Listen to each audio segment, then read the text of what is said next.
할렐루야. 말씀을 함께 봅니다. 요한계시록 2장 12절에서 17절. 요한계시록 2장 12절에서 17절. 버가모 교회 사자에게 편지하라. 좌위에 날선 검을 가지시니가 이르시되 내가 어디에 사는지를 내가 아노니 거기는 사단의 권자가 있는 데라. 내가 내 이름을 굳게 잡아서 내 충성된 증인 안디바가 너희 가운데 곧 사단이 사는 곳에서 죽임을 당할 때에도 나를 믿는 믿음을 저버리지 아니하였도다. 그러나 내게 두어 가지 책망할 것이 있나니 거기 내게 발람의 교훈을 지키는 자들이 있도다. 발람이 발락을 가르쳐 이스라엘 자손 앞에 걸림돌을 놓아 우상의 제물을 먹게 하였고 또 행음하게 하였느니라. 이와 같이 내게도 니골라당의 교훈을 지키는 자들이 있도다. 그러므로 회개하라. 그리하지 아니하면 내가 내게 속히 가서 내 입의 검으로 그들과 싸우리라. 귀 있는 자는 성령이 교회게 하시는 말씀을 들을지어다.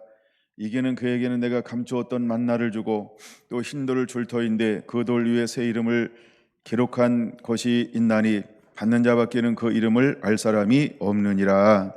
아멘.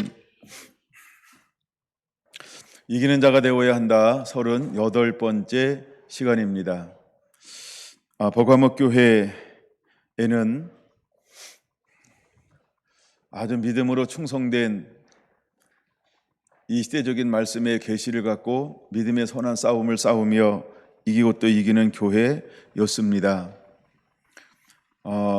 그 교회 담임 목사였던 안디바를 견디다 못하여 그를 죽이면 버가모 교회가 약해지고 흩어질 거라고 생각을 했습니다. 그리고 그 지역을 잡고 있는 정권은 안디바를 화형을 시켜 죽였습니다. 그러고 난 다음에 그 지역 가운데 정권을 통하여서 무엇을 가지고 편만하게 만들었냐 하면 우상의 문화를 더욱더 편만하게 만들었습니다. 이것을 일컬어서 뭐라고 표현하고 있냐면 발람의 교훈과 라고 이렇게 표현하고 있습니다. 여러분, 그 당시 모압 왕 발락을 통하여서 발람에게 거짓 선지자를 거짓 예언을 하도록 유혹하고 성공시켰던 것처럼 여러분, 발람의 교훈을 지키는 자들이 있도다라고 할 때 이것은 누구를 통하여 배후에 누가 있냐 하면 바로 권력이 있다는 겁니다. 그 지역에 잡고 있는 권력이 있다는 걸 우리가 알아야 합니다. 또한 니골라당의 교훈을 지키는 자들이 있도다라고 하는 것도 마찬가지로 그 배후에는 세상의 권력이 있고 또 영적으로는 사단이 있는 것입니다. 그래서 교회를 성도들을 타락하게 하고 미혹하여서 죄의 길을 걸어가도록 여러 가지 육체적인 소욕을 쫓고 이생의 자랑을 쫓고 안목의 정욕을 쫓도록 만들고 있다라고 하는 것입니다. 근데 이것을 또한 우리가 교회적인 측면에서 볼 때는 두 번째 이렇게 볼 수 있죠. 바로 거짓 선지자들과 거짓 선생들을 통하여서 사단은 끊임없이 교회를 공격하고 또 공격할 것이라고 하는 것을 우리에게 보여주고 있는 것입니다. 여러분, 오늘도 이런 일들은 예외가 아니죠. 오늘날도 교회 안에 많은 다른 그런 사상들이 들어왔습니다. 실제로 우리가 같은 교단 안에도 사상들이 달라요. 즉 성경을 보는 관점이 다르다는 거예요. 그 다음에 교단들이 굉장히 한국에 많이 있죠. 근데 그 교단들이 다 바라보는 성경에 풀어가는 신학이 차이가 있습니다. 즉 하나님의 말씀을 풀어가는 것이 차이가 있다라고 하는 것입니다.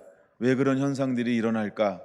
우리도 모르게 미혹된 부분도 있다라고 하는 것을 보여주고 있는 것이지요. 두 번째 우리가 살펴볼 성경은 베드로후서 2장 1절에서 5절입니다. 베드로후서 2장 1절에서 5절. 그러나 백성 가운데 또한 거짓 선지자들이 일어났나니 이와 같이 너희 중에도 거짓 선생들이 있으리라. 그들은 멸망하게 할 이단을 가만히 끌어들여 자기들을 사신 주를 부인하고 임박한 멸망을 스스로 취하는 자들이라. 여럿이 그들의 호색하는 것을 따르리니 이로 말미암아 진리의 도가 비방을 받을 것이요 그들이 탐심으로서 지어낸 말을 가지고 너희로 이득을 삼으니 그들의 심판은 옛적부터 지체하지 아니하며 그들의 멸망은 잠들지 아니하느니라. 하나님이 범죄한 천사를 용서하지 아니하시고 지옥에 던져 어두운 구덩이에 두어 심판 때까지 지키게 하셨으며 옛 세상을 용서하지 아니하시고 오직 의를 전파하는 노아와 그 일곱 식구를 보존하시고 경건하지 아니한 자들의 세상에 홍수를 내리셨으며. 거짓 선생들이 일어납니다. 거짓 선지자들이 일어납니다. 그들은 멸망할 이단을 교회 안에 가만히 끌어들이는 사람들입니다. 또한 그들은 선지자임에도 불구하고 그들은 선생임에도 불구하고 두 번째 호색을 따르며 진리가 비방을 받는 그 일을 가볍게 여기는 사람들입니다. 또한 그들은 탐심으로 지어낸 말을 가지고 이득을 삼는 가르침을 선포하는 사람들입니다. 여러분, 이들은 하나님의 나라와 의를 구하는 것이 아니고 자기 자신을 위해서 자신의 배를 위해서 활동하는 사람들입니다. 여러분, 오늘날 우리가 교회 안에 그럴 수 있다는 거죠. 목사인 제가 그럴 수 있고 그 다음에 많은 말씀을 가르치는 사람들이 그렇게 할 수 있습니다. 여러분, 우리가 하나님을 경외하고 두려워할 줄 알아야 합니다. 하나님을 경외하고 두려워하지 못하면 우리도 미혹당합니다. 여러분, 이웃을 온전히 사랑할 줄 모르면 미혹당합니다. 정말 우리 안에 하나님을 향한 경외함이 없으면 우리는 미혹당하게 될 것입니다.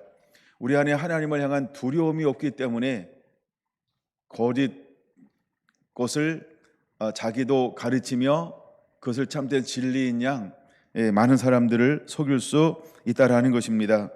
여러분, 우리 안에 나의 이득을 취하려고 하는 것, 또한 자기 자신을 위해서 사는 것, 또한 교회를 자기의 안녕을 위해서 이용할 수 있어요. 이 모든 것들은 다 거짓 선지자들과 거짓 선생들의 가르침이며 그들의 삶이라는 것입니다. 여러분, 하나님은 누구를 통하여 일하실까? 하나님은 오늘 마지막 찬양을 드렸던 것처럼 하라리 미랄되어 썩고 죽기를 원하는 사람들을 통하여 주님은 일하신다라고 하는 것입니다. 여러분, 참된 목자는 이리가 오는 것을 보면 도망가지 않고 목숨을 걸고 양을 지켜낸다라고 했습니다.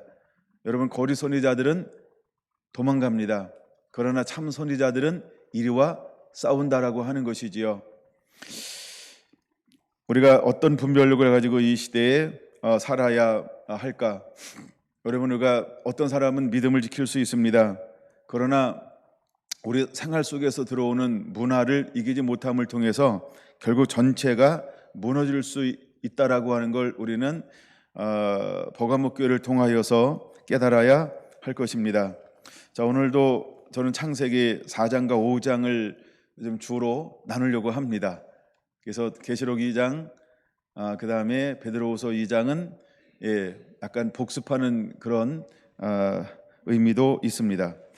자, 지난 시간에 제가 창세기 5장을 좀 나누었어요. 제가 잘못 다룬 부분도 있습니다. 잘못 다룬 부분은 라멕이라고 하는 사람을 잘못 다루었어요. 나중에 그것은 수정하면 좋은데 하여간 제가 라멕의 이름이 앞에도 나오고 뒤에도 나와요.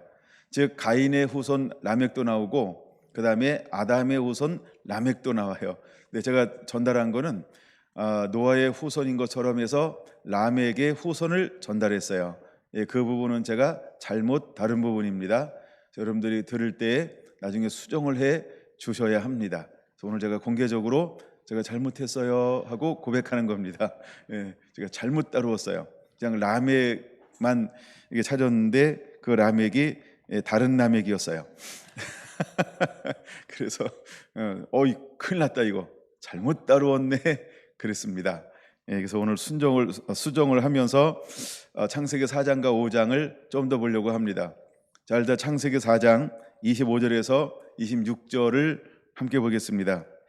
창세기 4장 25절에서 26절 준비된 분은 함께 봉독할까요? 아담이 다시 자기 아내와 동침하며 그가 아들을 낳아 그 이름을 셋 아벨이라 하였으니 이는 하나님이 내게 가인이 죽인 아벨 대신에 다른 씨를 주셨다 함이며 셋도 아들을 낳고 그 이름을 에노스라 하였으며 그때야 사람들이 비로소 여호와 이름을 불렀더라.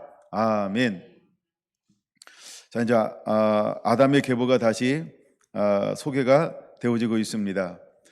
근데 아담의 계보를 소개하기 전에 하나님은 누구의 계보를 소개하고 있냐 하면 가인의 계보를 소개하고 있습니다. 4장에 들어와서 아담과 하와가 동침함에 아들을 낳았어요. 근데 그 아들이 공개된 아들은 가인과 아벨과 가인이었습니다. 두 아들을 낳는데 하나님이 그들에게 성장을 한 이후에 무엇을 요구했냐 하면 나한테 한번 예배를 드려라 하면서 예배를 요구했습니다. 근데 가인은 자신이 하는 것으로 예배를 드렸고, 즉 자신의 방법으로 예배를 드렸고, 아벨은 하나님이 원하시는 방법으로 예배를 드렸습니다. 그랬더니 하나님은 하나님이 원하시는 방법으로 드렸던 아벨의 제사를 받으시고 자신의 방법으로 드렸던 가인의 예배는 받지 않았다라고 하는 것입니다. 근데 가인이 죄를 다스릴 수 있었음에도 불구하고 그는 죄를 다스리지 못하고 분노를 폭발시킴으로 말미암아 아벨을 쳐 죽이고 말았습니다. 자, 아담과 하와가 하나님의 범죄함을 통하여서 에덴 동산에서 하나님이 그들을 내어 보냈다라고 하는 것입니다. 완전히 하나님이 그를 전혀 만나주지 않는 것이 아니고 에덴 동산에 머물 수 없도록 하나님께서 에덴 동산에서 그들을 내어 주었다라고 하는 것이죠. 여전히 아담은 누구를 만나고 있었을까요?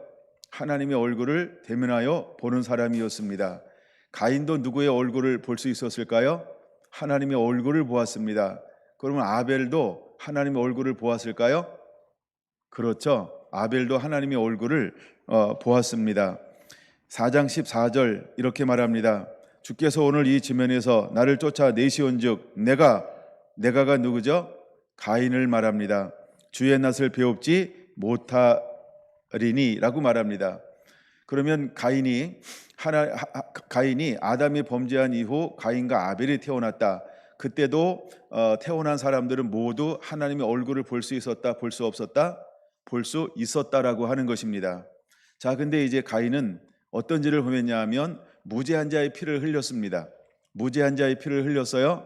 그래서 하나님께서 그에게 무엇을 내렸냐 하면 저주를 내렸습니다.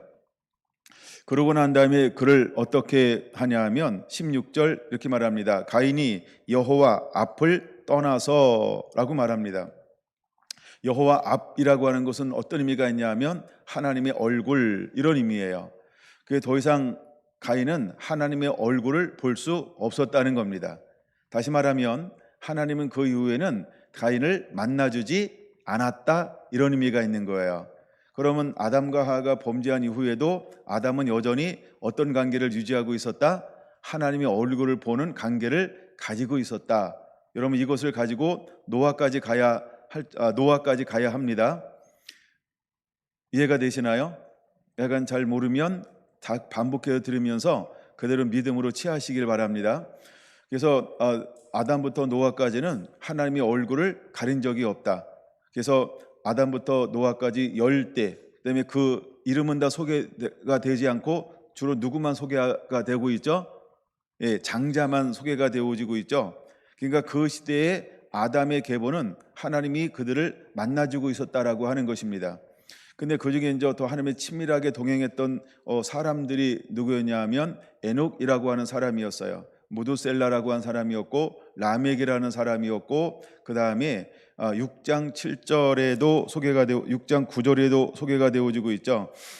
그는 노아를 말하죠. 하나님과 동행이라고 하는 것은 하나님의 얼굴을 대면하여 본다, 이런 의미가 있는 거예요. 그래서 노아도 하나님의 얼굴을 대면하여 본 이런 친밀한 가운데 하나님과 동행한 사람이었다라고 하는 것입니다. 근데 그 이후에 가인은 무죄한 자의 피를 흘림을 통하여서 어떤 저주를 받았냐 하면 그때부터 하나님은 그 가인의 계열에는 하나님의 얼굴을 볼 수 없었습니다. 그래서 하나님 앞에서 그들을 쫓아낸 것이죠. 그래서 하나님 앞에서 그들을 쫓아내게 되었어요. 그랬더니 13절 뭐라고 그가 하나님 앞에 호소하고 있냐면 내 재벌이 자기가 너무 무거우니이다 라고 그는 말하고 있습니다. 여러분 4장 7절 이렇게 말합니다. 4장 7절 이게 뭐냐 하면 내가 선을 행하면 어찌 낫을 들지 못하겠느냐 선을 행하지 아니하면 죄가 문에 엎드려 있느니라 죄가 너를 원하나 너는 죄를 다스릴지니라 이렇게 말합니다. 여러분 가인은 죄를 범하였습니다. 그러면 그때 가인은 뭐 하지 않나요? 핑계하지 않습니다. 가인은 뭐 하지 않는다고요? 핑계하지 않았습니다. 그는 내가 어떤 죄인인지를 받아들였습니다. 그러나 그가 어떤 죄인인지를 받아들였음에도 불구하고 무지한 자의 피를 흘린 것에 대해서 하나님은 어떻게 했다? 그를 용서하지 아니하고 내어 쫓았다라고 하는 것입니다. 어떤 사람은 죄를 범하고 난 다음에 자기의 죄를 인정하는 사람이 있어요. 근데 어떤 사람들은 죄를 범한 다음에 자신의 죄를 인정하지 아니하고 오히려 더 교만해지고 완악하고 완고해지는 사람도 있습니다. 근데 가인은 죄를 범하였을 때 자기 자신의 죄를 인정하기는 했으나 뭐 하지 않았다? 회개하지 않았다라고 하는 것이죠. 두 번째, 가인은 죄를 다스릴 수 있었을까요? 죄를 다스릴 수 없었을까요? 14절 보면 7절 보면 무엇을 보여주고 있는 것이죠? 그렇죠? 사람은 죄를 다스릴 수 있다. 그러니까 죄를 이길 수 있다라고 하는 것을 우리에게 보여주고 있죠. 그러므로 저와 여러분 모두는 죄를 이길 수 있다는 것입니다. 그러면 우리는 그 갈림길에 섰을 때 무엇을 선택하는 자가 되어야 할까? 여러분 우리가 하나님 앞에 나는 연약한 존재인 줄 깨닫고 하나님 앞에 호소하는 자가 되어야 합니다. 억울하잖아요. 그렇죠? 그 다음에 분통이 터지잖아요. 어찌 내 예배는 받지 않고 아벨의 예배는 받습니까? 왜 내 예배는 받지 않았습니까? 하고 하나님 앞에 나가야 하는 거죠. 하나님 앞에 호소해야 되는 거죠. 근데 그는 하나님 앞에 나가서 호소하고 하나님께 묻지 아니하고 어떻게 했어요? 자기의 분노를 이기지 못하고 예배를 받은 그 사람을 시기 질투하여 결국은 쳐 죽이고 말았다는 것입니다. 이 말은 우리는 죄를 다스릴 수 있다는 것입니다. 우리가 분노가 치달아 오를 수 있어요. 여러분 그때 한번 멈추는 법을 배워야 합니다. 그렇죠? 숨 한번 돌리는 법을 배워야 합니다. 여러분 그때 내가 어떤 행동을 하거나 입을 벌리면은 상당히 거칠어지죠. 안 해도 할 것을 행동으로 옮길 수 있죠. 말로 뱉을 수 있죠. 시간 지나면 후회하시겠죠. 후회 안 하시나요? 그럼 우리가 분노가 치달았을 때는 잠시 식히는 게 좋습니다. 하늘을 본다든가 바람을 쐰다든가 아니면 그 분위기를 회피한다든가. 남자들은 분위기를 회피하고 여자들은 회피하는 남자들을 싫어하고 그렇다면서요. 근데 때로는 시키는 게 굉장히 지혜로운 것입니다. 근데 가인은 시키지를 않았습니다. 그리고 곧바로 그 분을 참지 못하고 의로웠던 아벨을 그는 쳐 죽이고 말았습니다. 근데 7절에 말하고 있는 6절에 말하고 있는 것처럼 내가 분하여 하면 어찌 미뇨 안색이 변함은 어찌 됨이냐라고 말하면서 이미 그가 얼마나 분이 가득 차 있는지를 보여주고 있지요. 그러므로 우리가 분이 가득 찰 때는 어떻게 하는 것이다? 자리를 피하는 것이다. 할렐루야. 여러분 그 순간을 감정을 이기지 못하고 날마다 폭발하는 사람은 그리 인기가 많지는 않을 겁니다. 그리고 순간에 감정을 참지 못하고 폭발하는 사람들은 사단이 아주 좋아할 것입니다. 여러분 하나님은 우리가 인내하라고 말하고 있어요. 물론 가장 큰 사랑은 어떤 사랑일까요? 용서하는 사랑인 것입니다. 나중에 마태복음 6장에서 볼 겁니다만 용서하라라고 주님은 우리에게 용서할 거에 대해서 말씀을 하고 있습니다. 자 이제 가인이 하나님 앞을 떠났어요. 그런 다음에 그가 어디로 가게 되냐면 에덴 동쪽 놋이라고 하는 땅에 거주하게 되었다라고 하는 것입니다. 놋 땅이라고 하는 것은 어떤 땅을 말하냐 하면 방랑의 땅이라는 것입니다. 뭐 김삿갓 이런 거 있잖아요. 방랑의 시인이라고 부르지만 그냥 노시라고 하는 것은 방황하다, 유리하다 이런 땅입니다. 그러면은 가인에게 주어졌던 저주 중에 하나가 무엇이냐 하면 12절에 말하고 있는 것처럼 너는 땅에서 피하며 유리하는 자가 되리라 라고 말하고 있습니다. 그는 하나님이 유리하는 자, 즉 넌 나그네가 될 것이다. 너는 떠돌아다니는 자가 될 것이다. 너는 거처가 없게 될 것이다. 늘 떠돌아다니는 인생을 살 것이다 라고 저주를 선포했습니다. 그래서 그것이 바로 가인에게 내린 저주였다라고 하는 것이죠. 그래서 하나님을 앞을 떠나서 에덴 동쪽 노시라고 하는 땅에 그는 거주하였습니다. 근데 그는 떠돌아다니는 인생을 살아야 함에도 불구하고 그 다음에 아들을 낳았어요. 그 이름이 에녹이었어요. 근데 에녹을 낳았는데 에녹은 시작이라는 이름의 뜻도 가지고 있죠. 근데 에녹을 아들을 낳고 에녹이라 이름을 짓고 그 에녹은 뭐하는 사람이라고 성경은 소개하고 있을까요? 가인이 성을 쌓고 그 아들의 이름으로 성을 이름하여 에녹성 이렇게 불렀다는 거예요. 근데 그 저주를 받고 하나님이 그에게 뭘 하라고, 너는 어떤 인생을 살라고 저주했어요? 방랑하는 유리하는 인생을 살아라. 넌 유리하는 인생을 살게 될 것이다 라고 이야기했습니다. 근데 그는 하나님의 말씀을 어떻게 한 거예요? 거스르기 시작합니다. 내가 왜 유리하는 인생을 살아? 싫어. 나도 성을 살 거야. 한 지역에 정착하여 살 거야. 그는 하나님 앞에 끊임없이 도전하고 반항하기 시작을 하고 있는 것입니다. 여러분, 그래서 놋이라고 하는 것은 방랑의 땅, 하나님과 분리, 빈곤, 결핍 이런 의미를 가지고 있는 땅인 것입니다. 우리가 하나님을 떠나면 빈곤이 오는 것입니다. 우리가 하나님을 떠나면 결핍이 오는 것입니다. 하나님과 분리가 되면, 그런 에덴이라고 하는 것은 무엇일까요? 하나님과 함께하는 땅입니다. 풍요가 있는 땅입니다. 공급이 있는 땅입니다. 할렐루야. 우리가 하나님을 섬기면 하나님이 뭐 하실까요? 우리의 모든 필요를 내가 수고하여 땀 흘리는 것이 아닌 하나님이 공급해 준다라고 하는 것이 하나님의 방법인 것입니다. 여러분, 성경을 좀 더 보다 보면 놀라운 것을 발견하게 될 것입니다. 좀 더 볼까요? 이제 가인이 3대를 내려가서 이랏이라고 하는 아들을 낳습니다. 근데 이랏, 그 다음에 무후야헬이라는 이름을 낳습니다. 이랏이라고 하는 이름은 도망자, 이런 이름을 가지고 있어요.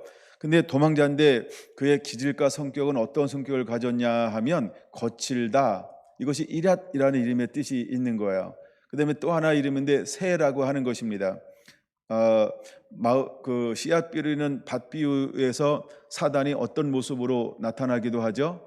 새로 나타나기도 하죠.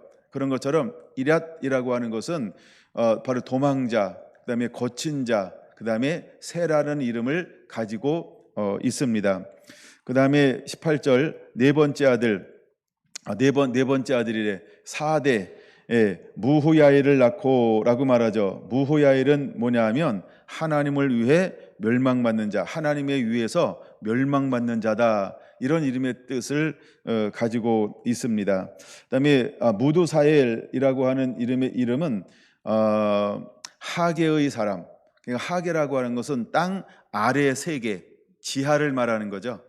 그러니까 이건 뭐냐면 너는 사단의 사람이야, 이런 의미가 있다라고 하는 것입니다. 즉 땅의 사람인데 땅이 아닌 하계, 땅 아래에 있는 세계니까 우리가 지옥이 어디 있다고 그러죠? 땅 아래, 이렇게 표현하죠.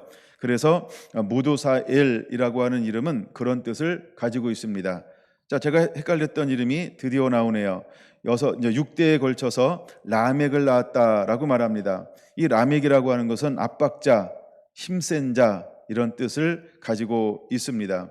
근데 라멕은 어떤 일을 행했냐 하면 라멕의 일이 길게 기록되어져 있어요. 그러고 나서 라멕으로 인해서 그 다음은 멈췄어요. 물론 그 다음에 또 계보가 계속 이어지기는 하지만 여기서 멈춰 버립니다. 몇 대로 멈추는 거죠? 6대입니다. 6은 무슨 숫자일까요? 마귀의 숫자죠. 사단의 숫자죠. 그래서 사단의 숫자로 끝나 버리는 것입니다. 땅의 숫자로 끝나 버립니다. 근데 라멕은 어떻게 이 세상에서 살게 되냐 하면 19절에 이렇게 말합니다. 람에게 두 아내를 맞이하였으니 하나의 이름은 아다, 하나의 이름은 실라. 동그라미를 많이 쳐놔서 이게 잘 헷갈려요. 예, 실라, 예, 실라였더라 이렇게 말합니다. 근데 라멕은 두 아내를 맞이했대요. 뭘 파괴한 사람일까요? 최초로 하나님의 가정의 질서를 파괴한 사람이 라멕입니다. 그래서 하나님은 가정의 질서를 어떻게 세웠죠? 그렇죠. 일부 일처제라고 하는 것입니다. 근데 처음으로 가정을 파괴한 사람이, 하나님의 거룩한 질서를 파괴한 사람이 라멕이라고 하는 거예요. 근데 라멕을 통해서 무엇이 깨어지는 것을 볼 수 있냐 하면 가정이 파괴되어지는 것을 볼 수 있어요. 그다음에 단순히 두 아내를 치웠다라고 하는 가정을 파괴할 뿐만 아니라 무엇에 대한 방종과 타락이었을까요? 성의 타락을 가져오게 되었다라고 하는 것입니다. 여러분, 그것이 나중에는 6장 2절로 이어지기도 하죠. 예, 그런 것처럼 성의 타락을 가져왔어요. 더 나아가서 비정상적 결혼의 행위를 이 땅 가운데 가져오기 시작한, 문을 연 사람이 누구였다? 라멕이라고 하는 사람이었다라고 하는 것입니다. 나중에 로마서 1장 18절에서 28절에 보여주는 것처럼 그 타락함으로 말미암아 하나님께서 어떻게 하셨을까요? 예, 그들을 그 타락한 상태로 내버려 두었다라고 할 정도로, 이것이 누가 이런 씨를 뿌리기 시작했냐면 가인의 계보를 잇는 라멕을 통하여서 이 땅 가운데 죄악의 씨가 완연하게 뿌려졌다라고 하는 것입니다.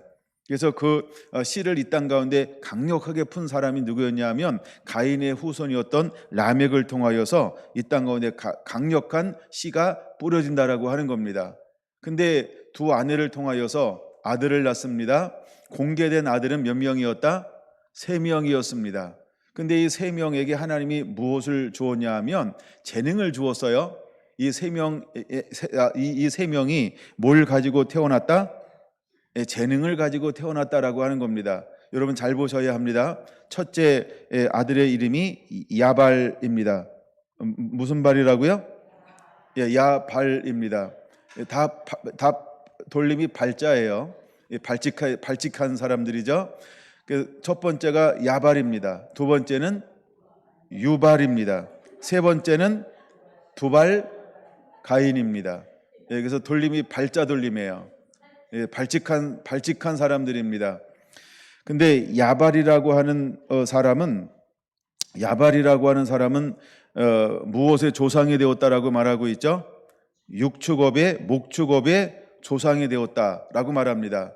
오늘날로 말하면 기업가라고 하는 거죠. 오늘날로 말하면 뭐라고요? 기업가요. 두 번째 유발이라고 하는 사람은 뭐의 조상이 되었습니까? 수금과 통소 잡은 모든 자의 조상, 즉 문화와 예술의 조상이 되었다라고 하는 겁니다. 문화와 예술의 조상이 되었죠. 그 다음에 두 번째 여인에게서 난 실라가 아들을 낳았어요. 근데 이름을 뭐라고 지었다고요? 두발 가인이 낳았어요. 근데 그는 뭐의 조상이 되었을까요? 그는 구리와 새로 여러 가지 기구를 만드는 자요. 그래서 그는요 대장장이가 되었다라고 하는 겁니다. 이걸 오늘날로 말하면 뭐라고 표현할 수 있을까요? 엔지니어, 즉 기술자라고 하는 거죠. 예, 그는 과학자입니다. 때로는 그는 무기를 만드는 자고 그는 전쟁하는 자였다는 거예요. 그래서 그 두발 가인은 기술자입니다. 그 다음에 유발은 문화예술가입니다. 그 다음에 야발은 기업가, 비즈니스맨, 기업가입니다. 그럼 여러분 잘 보세요.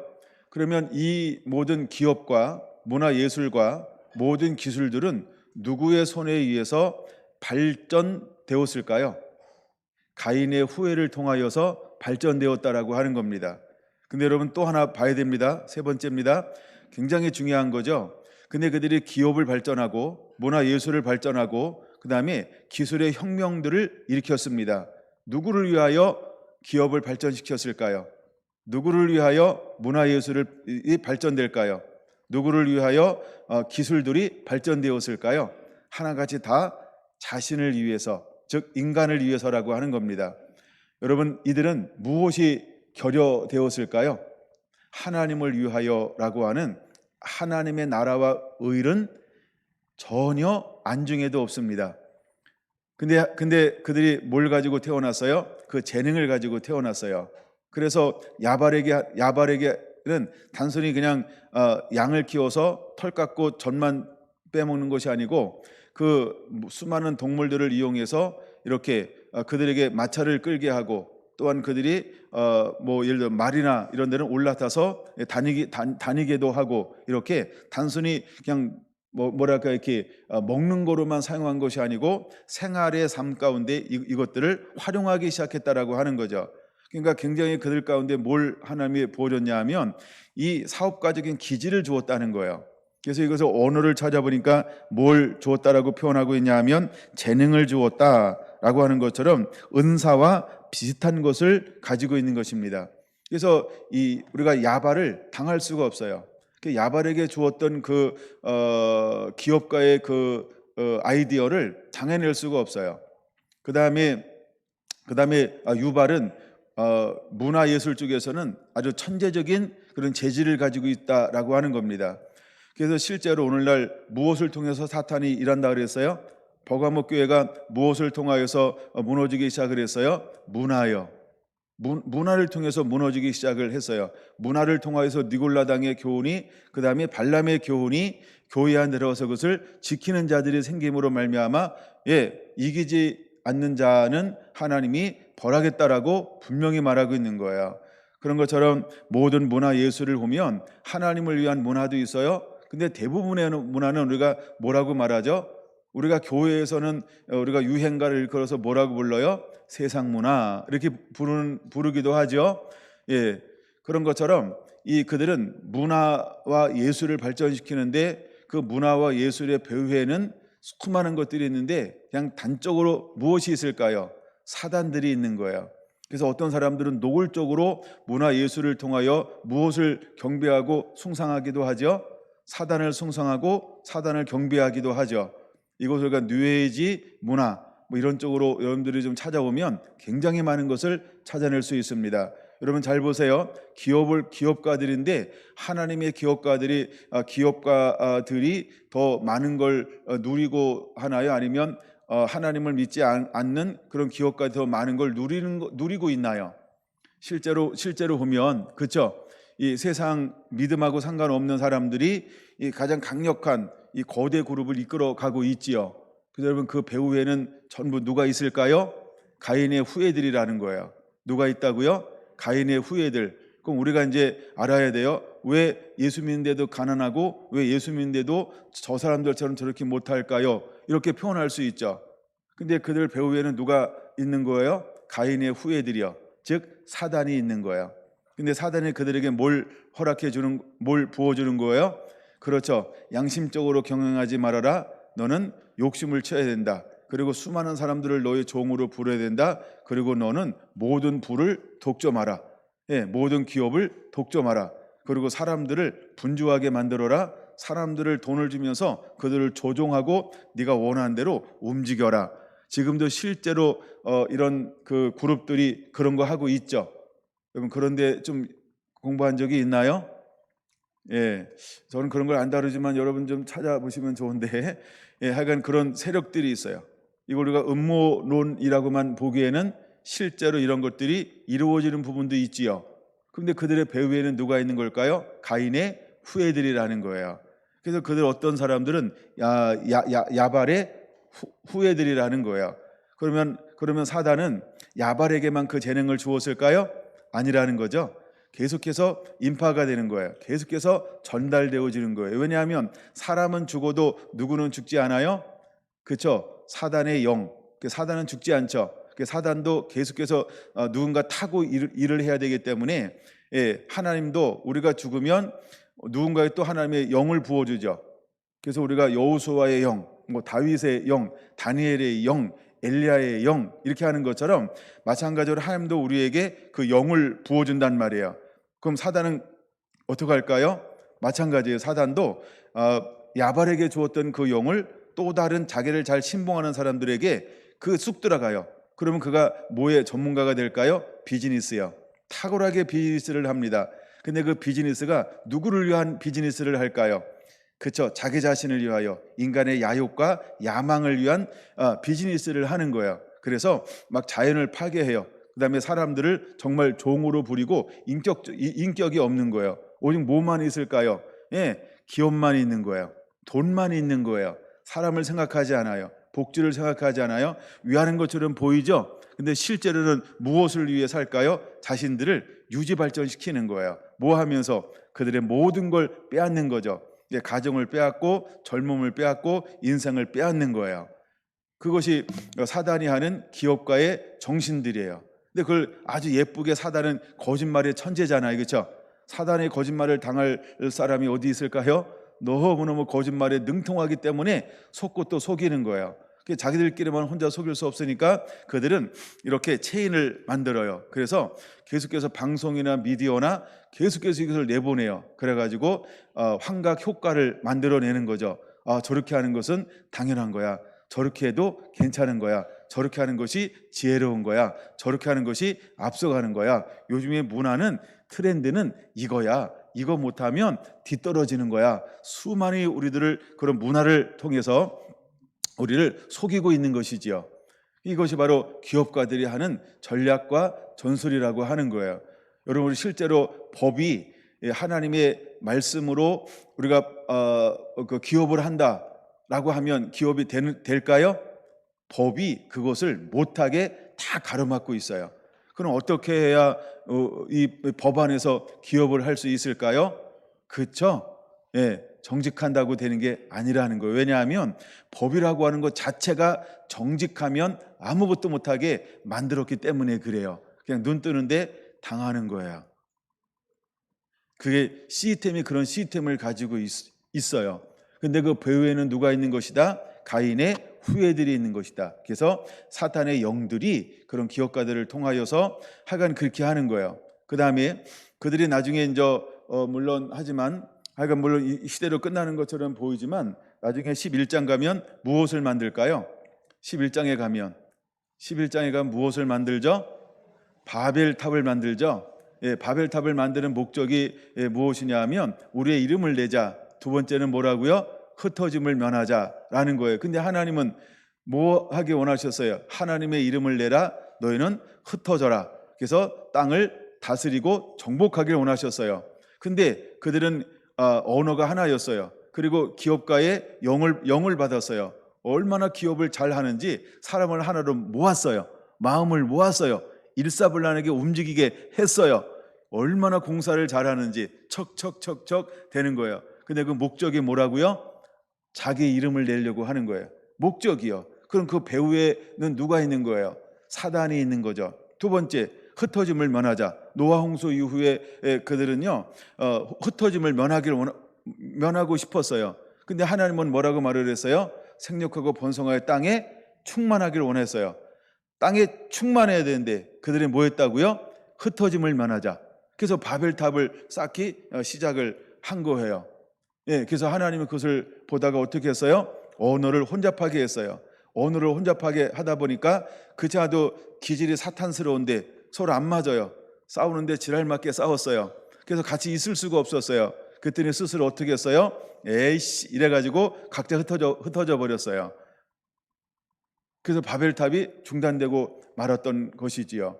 근데 여전히 흩어진 사람들 속에는 무엇이 흐를까요? 그렇죠? 가인의 후예들이요. 가인의 영이 흐르는 거예요. 예, 그래서 그들이 뭐 기업이 뛰어나든 문화예술이 뛰어나든 그 다음에 어떤 기술 문명이 뛰어나든 그들은 무엇을 위해서 그것을 계속해서 지속 발전시킬까요? 하나님을 대적하는 것, 자신의 영광을 위해서 발전시키더라라고 하는 거예요. 그럼 여러분 우리가 이런 걸 두려워하고 이런 걸 동경해야 할까요? 근데 많은 사람들은 아직도 이렇게 생각하는 거 있잖아요. 공부 잘해서 좋은 대학 가면 우와 이렇게 하는 거예요. 여러분 공부 잘해서 좋은 대학교에서 무엇을 위해서 사느냐가 더 중요한 것입니다. 근데 사람들은 이미 그걸 바꿔놨어요. 일단 공부해. 그리고 일단 성공해. 그리고 나서 해도 늦지 않아. 이렇게 이야기합니다. 그럼 우리는 뭐에 이미 물든 거예요? 사단의 전략과 전술에 이미 자기도 모르게 넘어간 거죠. 야, 일단 이 중요한 시즌이야. 이때는 인생에서 돌아오지 않아. 그러므로 고등학교 때는 교회보다는 공부가 우선이야 라고 우리가 스스로 막 이렇게 장려했죠. 장려운동. 찬여운동 했나요? 장려가 아니고. 여러분, 우리 속에서도 어떤 문화가 나도 모르게 있다는 거예요. 세상 문화, 가인의 문화요. 이게 니골라당의 교훈이고 이게 발람의 교훈인 거예요. 우리 안에도 그런 것이 들어올 수 있다는 거예요. 여러분, 우리가 어떤 결혼을 할 때 어떻게 생각하나요? 그렇죠? 그 가문이 뭐래? 경제적인 뭐래? 신랑은 뭐한데? 그 다음에 신부는 뭐한데? 서로 이런 거 막 따지고 묻고 막 그래요. 그래서 어깨 딱 힘주는 것도 있고 얘기도 못하고 이런 것이 있어요. 뭐 때문에 그럴까요? 보여지는 것 때문에 그럴 수 있어요. 그렇죠? 그럼 우리도 이미 뭐에 물들고 영향을 받고 있다는 거예요? 세상의 문화요. 멀리 있는 것처럼 보이죠? 아주 가까이 있습니다. 또 우리가 이런 것일 수 있어요. 내가 신앙생활을 오래 했음에도 불구하고 여전히 사는 것이 쫙히 피어나지 못했다 그러면 난 왜 이래야 돼? 스스로 이렇게 내가 하나님을 위하여 살고 있음에도 불구하고 뭐하지 못하니까 쫙 피지 못하니까 마치 내가 실패한 사람처럼 스스로 주눅들어 살고 자신이 없어 해요. 왜 그럴까요? 이것도 니골라당의 교훈에 여러분들이 영향을 받고 있는 거예요. 거짓에 속고 있는 거예요. 근데 여러분 잘 보세요. 이 땅에 어떤 사람들이 더 떵떵거리고 당당하게 사는 것처럼 실제로 보일까요? 그죠? 하나님과 상관없이 지 맘대로 하는 사람이요. 자기를 위해서 사는 사람이 얼마나 당당하고 힘차게 살고 있는지 몰라요. 온갖 편법을 쓰면서 온갖 술수를 쓰면서 온갖 욕심을 부리면서 온갖 것을 하는 사람들이요 더 잘 되는 것처럼 보여요. 그냥 그 잘 되는 것처럼 보이는 거예요. 근데 여러분 그들의 삶 속에 한번 딱 들어가 보세요. 하나님으로부터 오는 신의 성품이 있을까요? 사랑이 있을까요? 평안이 있을까요? 양선이 있을까요? 온유함이 있을까요? 위장은 할 수 있어요. 근데 마음 내면의 세계로부터 우러나오는 것은 하나도 없다는 거예요. 무엇인 것처럼 보일 수 있어요. 왜? 사단도 뭐 할 수 있으니까 가장할 수 있잖아요. 사단도 뭐 할 수 있으니까 능력과 기적과 표적을 행할 수 있으니까. 근데 사단은 어떤 열매를 맺을 수 없을까요? 그는 사랑이라는 열매를 한 번도 결실한 적이 없어요. 사단은요 겸손이라는 열매를 한 번도 결실한 적이 없어요. 사단은요 온유함이라는 열매를 한 번도 맺어본 적이 없어요. 그냥 그렇게 보이는 것뿐이에요. 그렇죠? 근데 많은 사람들은 이 다른 교훈에 우리가 이렇게 속고 있을 때 그런 것처럼 보여서 동경하기 시작해요. 나도 저렇게 했으면 좋겠다. 나도 편법? 나도 한번 해볼까? 슬쩍 한번 속일까? 막 이런 거요. 예. 여러분 어떨까요? 정직하게 하면 바보라고 하는 세상에 우리는 살고 있잖아요. 아닌가요? 단 예로 우리가 물건을 살 때 제값을 주면 뭐라고요? 바보이잖아요. 그렇죠? 예. 여전히 우리는 아래시장이나 위시장, 중앙시장이나 성동시장 가면 물건을 어떻게 해야 된다고 생각하고 있어요? 깎아주세요. 이게 그리지 않으면 바보라고 생각해요. 근데 요즘에 매장들은 정찰대 매장들이 굉장히 많죠. 근데 알아서 깎아준다고 다 붙여 있죠. 20% 30% 세일. 그다음에 이제 계절 지나면요, 그렇죠? 70% 세일. 전태도 문자 오더라고요. 예.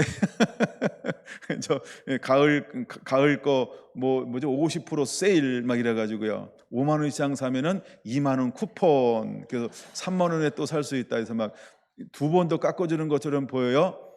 정말 깎아주는 걸까요? 정말 깎아주는 것처럼 보이는 거죠?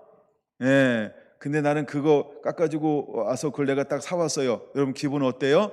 우와, 좋아요. 근데 물건 판 사람이 더 좋아할까요? 사온 내가 더 좋아할까요? 둘 다 좋아하는 거죠? 예. 하여간 세상에 이것이 원리고 이렇게 세상에 돌아가고 있어요. 그럼 여러분 우리도 모르게 이미 세상에 이런 기업가의 문화에 속고 있는 거죠. 예, 그들은 아주 사단들은요 천재적인 재능을 가지고 있어요. 예, 기업에 천재적인 재능을 가지고 있어요. 어떻게 사람을 막 눈 떴는데 현혹시키는지에 대한 막 꿀도 안 먹었는데 막 너무 막 혀가 잘 돌아가. 머리가 얼마나 잘 돌아가는지 몰라요. 예, 제가 이제 우리 비전센터를 준비하면서 하여간 그런 걸 좀 당한 것 같아요. 예, 권리금을 준다고 했어요. 예, 그러고 나서 난 그러면 권리금을 준다는 건 있는 거 다 놓고 가는 줄 알았어요. 아, 이걸 세상 사람처럼 막 따져야 되는 건데, 예, 내가 따지지 않았어요. 왜? 믿음으로 했어요. 내가 바보잖아요. 내가 속상해가지고요. 아파. 아마 그랬어요. 근데 하여간 그런 면이 있어요. 근데 거기는 뭐라고 얘기했을까요? 하나님 은혜 주셨어요. 너무 좋은 사람을 만났는데요, 아무것도 묻지 않고 따지지도 않고 우리가 필요한 거 다 해주더라고요. 나 같은 사람 만났으니 얼마나 대박 터졌겠어요. 그렇죠? 예, 여러분, 우리가 가인의 후회는요, 속이는 것입니다. 어떤 비즈니스적 재주를 가지고 있다 할지라도 여러분, 속이는 건 속이는 겁니다. 정직하지 않는 것은 정직하지 않는 겁니다. 그렇죠? 여러분, 저는 정말 시장 가서 잘 그냥 거의 깎는 거 이런 거 안 합니다. 안 하는 게 바보죠. 그래서 제가 하나님 앞에 기도하는 거예요. 하나님, 심은 대로 거둔다고 했는데 저 주셔야 됩니다 라고요. 여러분, 우리가 믿음으로 사는 것도 필요합니다. 할렐루야, 할렐루야. 그러니까 나 같은 사람을 만나야 이 자판에서 파는 할머니가 좋아할 수 있어요. 제가 지금은 잘 나가지 않는데 옛날에 콩을 좋아해가지고요, 시장 가서 이렇게 콩을 샀어요. 그래서 할머니가 그런 거예요. 이렇게 남루하고 약간 이렇게 좀 이렇게 표현을 하간 그 불쌍한 표현 있잖아요. 왜? 이거 해는 떨어졌는데 이러면서. 그래서 나 콩을 워낙 좋아하니까 이거 얼마 했더니 2,000원 얘기해서 떨이라고, 아저씨 이거 좀 가져가 달라고. 그래서 또 그저 빨리 다 팔아가지고 집에 가셔야 되잖아요. 이제 해도 떨어지고 있는데. 그래가지고 그걸 샀어요. 한 바퀴 쭉 돌고 다시 이렇게 왔어요. 또 남아 있는 거예요. 콩이 새끼를 깠어요. 이 콩이 어디서 왔을까? 아니, 아까 이게 마지막 내가 떨이 했잖아요. 떨이.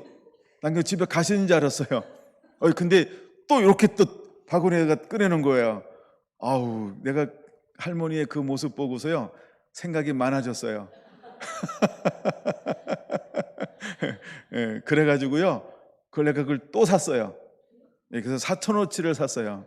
그래가지고 사다가 해먹으면서 냉장고에 딱 넣었어요. 제 마음이 어땠을까요?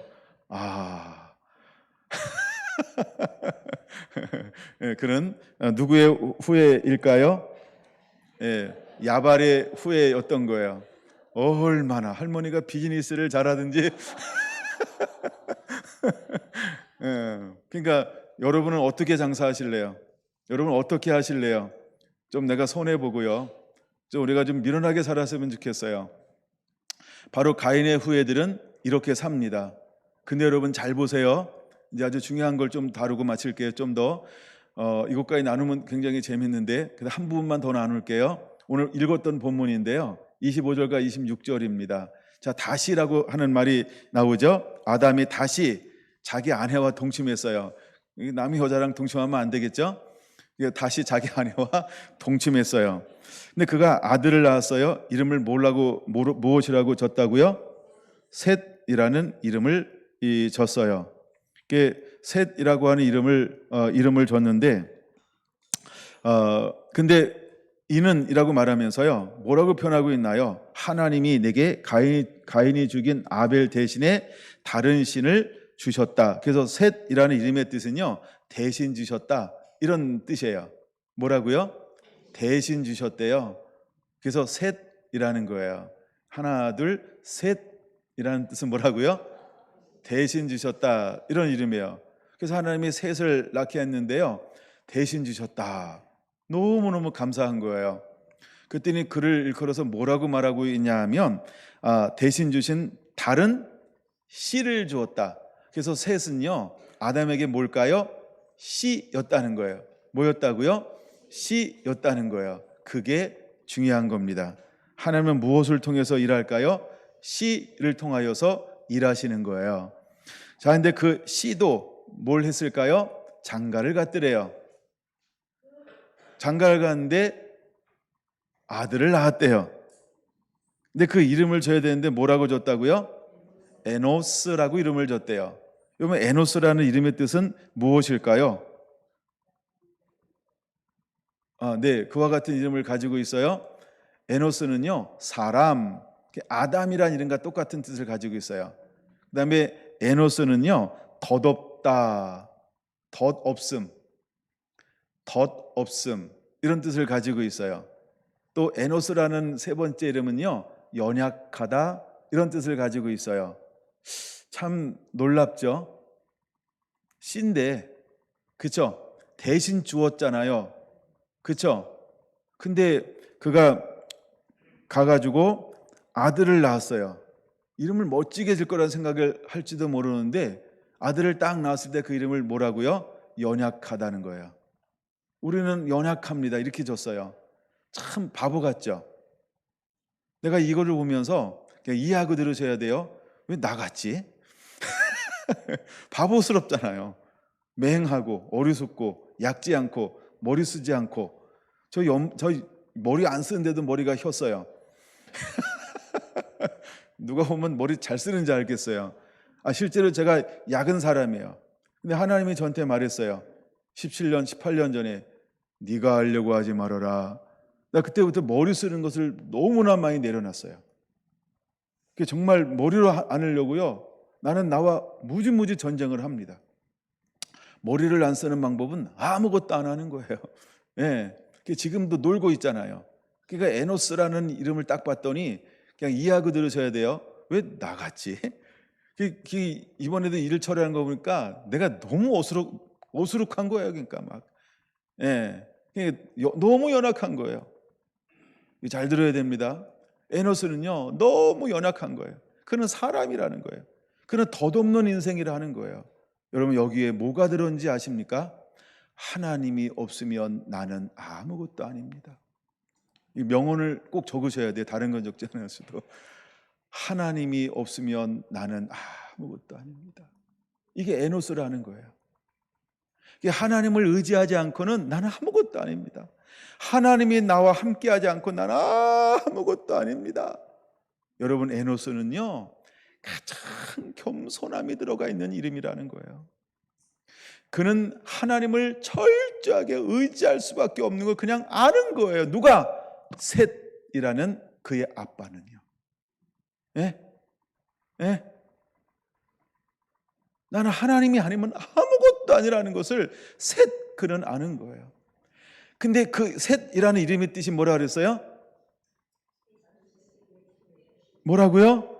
그죠? 대신 주셨다는 거잖아요. 그러면 그는 상처를 가지고 자라났을까요? 아니죠.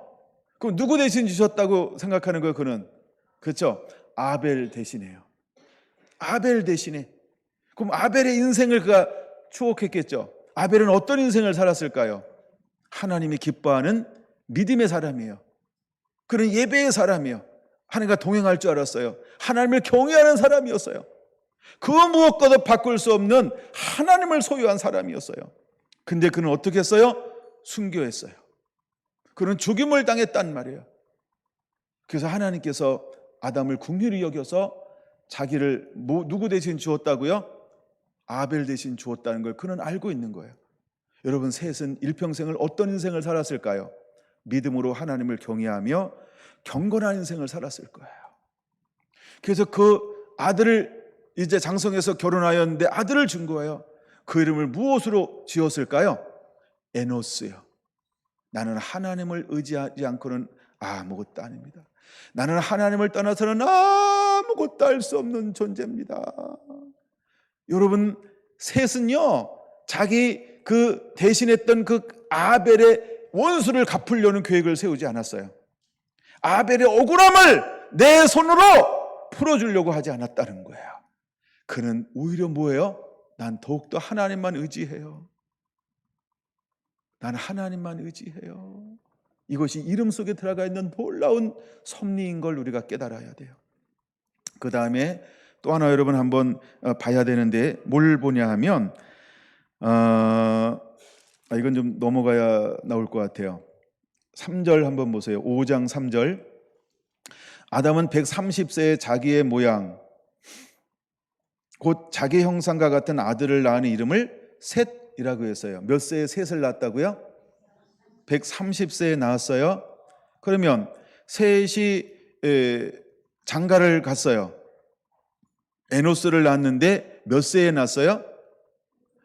6절 105세에 낳았어요. 그럼 여러분 잘 보세요. 105세를 먼저 기억하셔야 됩니다. 그 다음 다시 돌아와서 26절 4장 26절 그때 비로소 사람들이 비로소 여호와 이름을 불렀더라. 그럼 여러분 잘 보세요. 가인이 아벨을 죽였어요.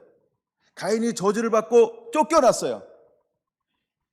아담은 상처가 있었을까요? 없었을까요? 있었다가 답이에요. 자, 그래서 하나님의 얼굴을 함께 보죠. 여전히 하나님이 그를 만나주고 있는 거죠. 그런데 불구하고 그때까지 무엇을 하지 않았을까요? 하나님의 이름을 부르지 않았다. 이걸 벳셈 여호와 이렇게 말합니다. 원어로 히브리어로 벳셈 여호와 이렇게 말합니다. 이게 뭐냐면 이제 하나님을 예배합니다 라고 하는 거예요. 그러면 몇 년 동안 예배가 중단되었을까요? 최소 105년이요. 그렇죠? 아니 이 단어를 왜 집어넣었을까요? 26절에 그때야 사람들이 비로소 여호와의 이름을 불렀더라. 에노스가 나오니까, 에노스가 태어나니까 그때부터 무엇이 시작했나요? 예배요. 그러면 105년, 최소 105년은 어떤 기간을 보낸 거예요? 그렇죠? 상처 때문에 너무너무 두려워서. 무엇이 두려웠을까요? 혹시 나도 예배하다가 누구죠? 저 가인이 있잖아요. 가인이려라. 아, 잘 모르는구나. 그래서 가인이 두려운 거예요. 왜? 하나님이 예배를 받으셨는데 그가 어떻게 했어요? 죽였잖아요. 여러분, 두려움이라고 하는 건 이런 거예요. 사단은 우리에게 뭘 갖다 줄까요? 예배하면 죽는다. 예배하면 죽는다. 이게 마지막 한 일회 가운데 이루어지는 거예요. 물론 지금도 이루어지고 있어요. 재난의 징조로. 그러면 마지막 때는요. 모든 공권력을 동원해서 모이면 죽는다. 그죠? 코로나 때 모이면 폐쇄한다. 벌금 때린다에 실제 때렸죠. 그 이후에 교회가 거의 30% 줄었다고 말합니다. 출석이요. 그리고 가난한 성도들이 그만큼 더 늘어난 거예요. 여러분 옛날에 코로나 오기 전에는 가난한 성도가 한국의 20%는 가난한 성도다 그랬어요. 교회 안정하고 이렇게 다니는 사람들이요. 이 가난한 성도라고 말합니다. 지금은요. 거의 50%가 가난한 성도가 됐다는 거예요. 50%가 가난한 성도가 됐다는 거예요. 주로 어떤 세대들이 또 더 많이 가난한 성도가 됐을까요? 그렇죠. 젊은 세대가 이제는 교회를 안 나간다는 거예요. 근데 자기는 크리스천이에요. 여러분 왜 그런 일이 벌어질까요? 두려움이요. 이것이 문화라고 생각하는 거예요. 이게 트렌드라고 생각하는 거예요. 앞으로는 그래도 된다라고 생각하는 거예요. 그렇게 했잖아. 핍박이 왔을 때, 압박이 왔을 때, 모일 수 없을 때 우리가 정부에서 그걸 장려했어요. 또 교회도 그것을 환영했어요. 그리고 우리가 실제로 그렇게 했어요. 근데 3년이 지나고 난 지금의 어떤 결과가 맺어졌을까요? 회복이 안 된다는 거예요. 회복이 안 된다는 거예요. 여러분 우리 안에 무엇이 있을 수 있을까요?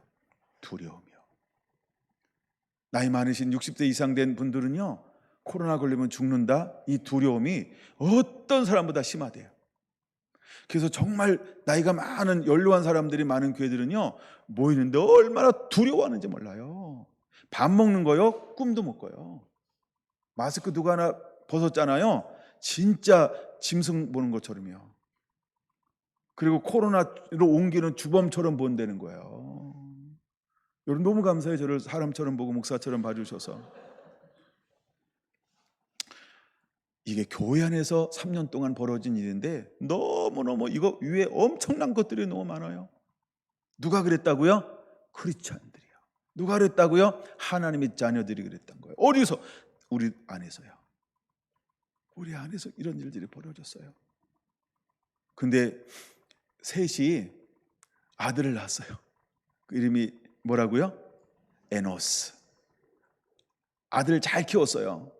그가 장가를 에노스가 이 땅에 태어날 때부터 드디어 뭐가 다시 회복되기 시작했어요? 예배가 회복이 됐어요. 저 이제 오늘 오후 예배는 우리가 서울 비전센터를 세우면서 파송 예배를 드립니다. 이건 또 하나의 무엇이 시작되어야 할까요? 또 다른 차원의 예배의 문을 여는 그런 날이 되길 원합니다. 정말 에노스를 하였는데 그때야 사람들이 비로소 여호와 이름을 불렀다라고 했던 것처럼, 여러분 또다시 예배가 시작이 되었던 것처럼, 멈춰졌던 예배가 시작되었던 것처럼 또 하나의 문들이 열리는 축복의 시즌과 시간들이 되기를 예수님의 이름으로 축원을 드립니다. 여러분들이 오늘 이 말씀을 잘 듣고서 여러분 우리는 어떤 인생을 살아야 하는가? 여러분 가인의 계보에서 그들은 훌륭한 멋있는 기업가, 잘 나가는 기업가가 될 수 있어요. 예, 문화 예술을 막 점령할 수 있어요. 그 다음에 모든 엔지니어, 기술, 신기술. 근데 이 기술 얘기 조금 했네요. 여러분 이 요즘에 생명공학과 과학을 통해서 뭐에 도전하고 있나요? 그렇죠? 하나님의 창조에 도전하고 있죠. 많은 이런 식품을 조작합니다. 그리고 우리의 몸에 있는 DNA들을 막 조작을 합니다. 이게 전부 엔지니어예요. 두발 가인이요. 그 후예들이라는 거예요. 근데 그것이 얼마나 뛰어난지 몰라요. 예, 이런 걸 주도하는 어느 기업가도 있다 이렇게 다 아시죠? 이런 걸 주도하는 경제인도 있다 다 아시죠? 금융인도 있다 이런 거 아시죠? 다 이들은요 세계 공룡 기업이라고 불러요. 어마어마한 기업들이에요. 여러분 이들이 부를요 거의 다 독점하고 있는 거예요. 그들이 다 가지고 있어요. 70%를요. 예, 그래서 그들이 거대하게 이 지구를 움직이는 거예요. 그들이 줬다 뺐다 조정한다라고 이야기하는 사람들도 있습니다. 근데 그들은 무엇을 위해서 그것을 할까요? 자기를 위해서. 그럼 누구의 후예일까요? 가인의 후예라는 거예요. 근데 하나님의 사람들은 이 땅에서 초점을 어디다 두는지 알아요? 하나님을 위하여. 그래서 이름이 뭐라고요? 에노스. 난 약합니다. 난 덧없습니다. 나는 하나님 아니면 아무것도 할 수 없습니다. 이게 교회예요. 이게 하나님의 사람이에요. 그래서 여러분 근데 하나님을 잘 섬겼을 때, 우리가 믿음 앞에 바르게 섰을 때 어떻게 하나님의 사람들을 보호할까요? 하나님이 모든 걸 채워주는 거예요. 아멘. 근데 가인은요 끊임없이 자기가 무엇인가 하려고 해요. 종말은 뭘까요? 지옥입니다. 근데 하나님을 섬기는 사람은요, 그렇죠? 종말이 천국이라는 거예요. 여러분이 4장과 5장을 쭉 읽어나가면서 여러분들이 또다시 이런 은혜를 깊이 빠지게 되기를 예수님의 이름으로 축원을 드립니다. 아멘.